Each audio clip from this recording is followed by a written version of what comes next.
Salut à tous, aujourd'hui on se retrouve pour une nouvelle vidéo de réparation. On m'a confié ce boîtier de contrôle d'un volet roulant pour une porte de garage qui ne fonctionne plus.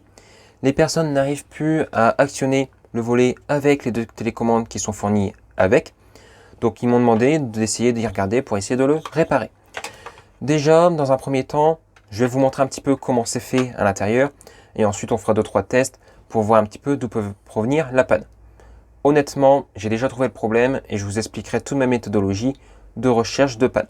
Déjà, pour faire un petit tour au niveau des composants qu'on va retrouver dessus, je vais tout simplement venir sortir le PCB si il veut bien. Voilà. Donc, qu'est-ce qu'on va retrouver comme composant? Déjà, ici, un premier bornier avec 2 bornes pour raccorder le secteur. Ici, un autre bornier, 3 vis, pour venir raccorder le moteur. Un bornier pour la terre. Un condensateur sur l'entrée. Ici, un fusible, un transformateur. On va regarder plus en détail les caractéristiques. Donc on a 2 primaires de 115 volts qui sont raccordés en série pour être raccordés aux 230 volts.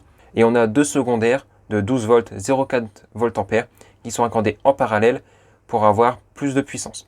Ça se voit très facilement en dessous. Ici, on va avoir les 2 primaires qu'on pourra constater qu'ils sont raccordés en série. Ces 2 bornes sont raccordées ensemble de l'autre côté du PCB. Et ici, on a les 2 sorties secondaires qui, on voit bien, ils sont raccordés en parallèle. Ensuite, ici, on retrouve un pont de diode, condensateur de filtrage, 2 régulateurs de tension, avec également encore d'autres condensateurs. Ici, un petit switch, je vais vous remettre dans le bon sens.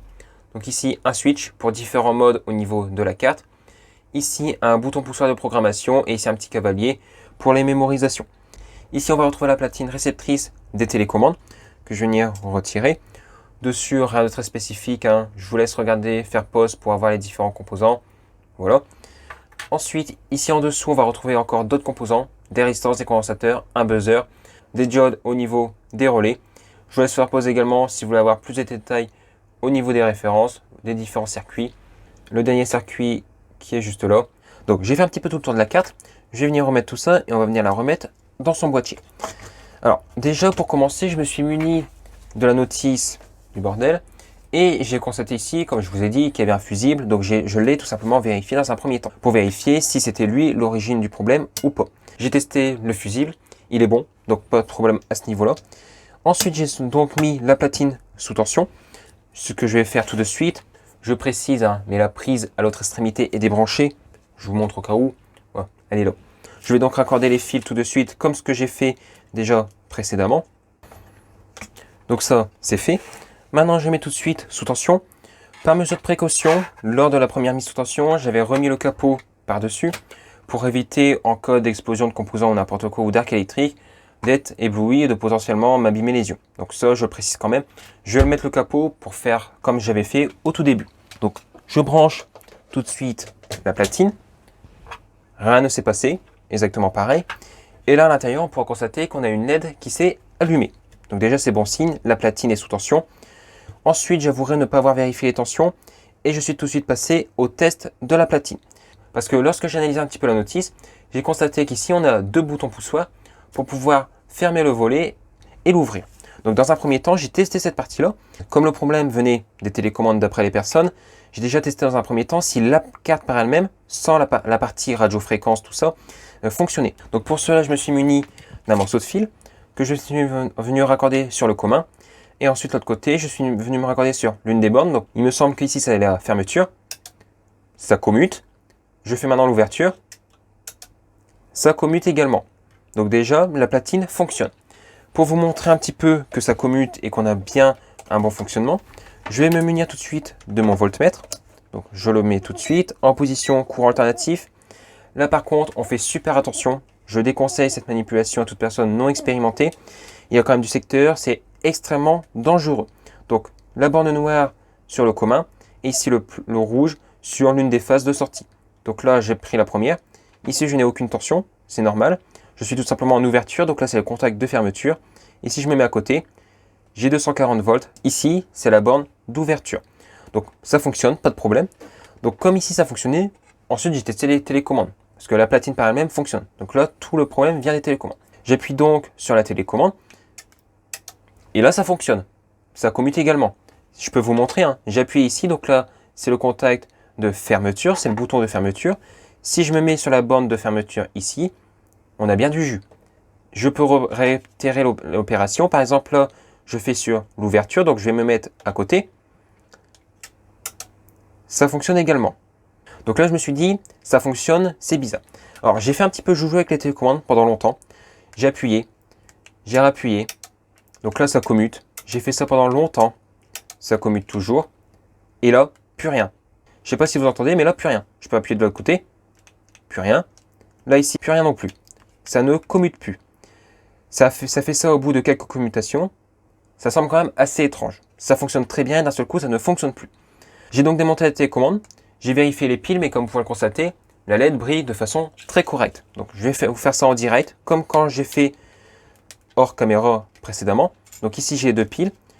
Je vais venir les retirer de 1, de 2. Et je suis venu vérifier leur tension. Donc là, je me remets sur DC. Je vais prendre les 2 piles en sandwich, je vais les mesurer en série, ça n'a pas d'importance. Et là, je tombe sur 6,11 volts, 6,12. La tension même augmente encore. Très étrange. Les piles au niveau tension sont bonnes, mais ça ne fonctionne plus. Et en fait, le truc est très vicieux. On pourrait penser que les piles sont encore bonnes, mais en fait, elles sont HS. Je vais vous montrer pourquoi. J'ai ici la deuxième télécommande que j'ai démontée pour pouvoir vous montrer pourquoi elles sont HS. Donc, je remets les piles dans la télécommande. La partie positive et la borne inférieure. La partie positive et la borne inférieure, donc je les raccorde de cette façon. Je vais prendre ma borne ici négative que je vais mettre au-dessus, ma borne négative que je vais mettre en dessous. J'essaye de prendre tout ça en sandwich. Là, ici, j'ai 6,15 volts, donc la tension des piles. Quand j'appuie dessus, ça commute, pas de problème. Ça commute encore, encore, encore, encore. Et là, plus rien. Ça ne commute plus. Et quand j'appuie sur le bouton et que je laisse appuyer, j'ai une tension de 2,7 volts, ce qui est extrêmement faible, ce qui signifie donc que les piles sont HS. Je vais réitérer la même expérience avec des piles ce coup-ci neuves que je viens d'acheter. Donc toujours dans le même sens, le plus en bas, le moins en haut. La tension ici de mes piles à vide est de 6,5 volts. J'appuie sur le bouton, ça commute sans aucun problème, ça fonctionne. Pareil ici, j'ai un peu loupé en appuyant dessus, ça fonctionne parfaitement. Si je laisse appuyer, je tombe sur une tension de 6,5 volts à peu près, ce qui est très correct, donc ce qui convient parfaitement au fonctionnement de la télécommande. Et donc j'ai trouvé la panne, j'ai réparé tout simplement. Cela venait tout simplement des piles qui étaient trop vieilles. Ça peut paraître bête, quand on teste les piles comme ça vides, tout semble correct, mais en fait, là, ça ne fonctionne plus.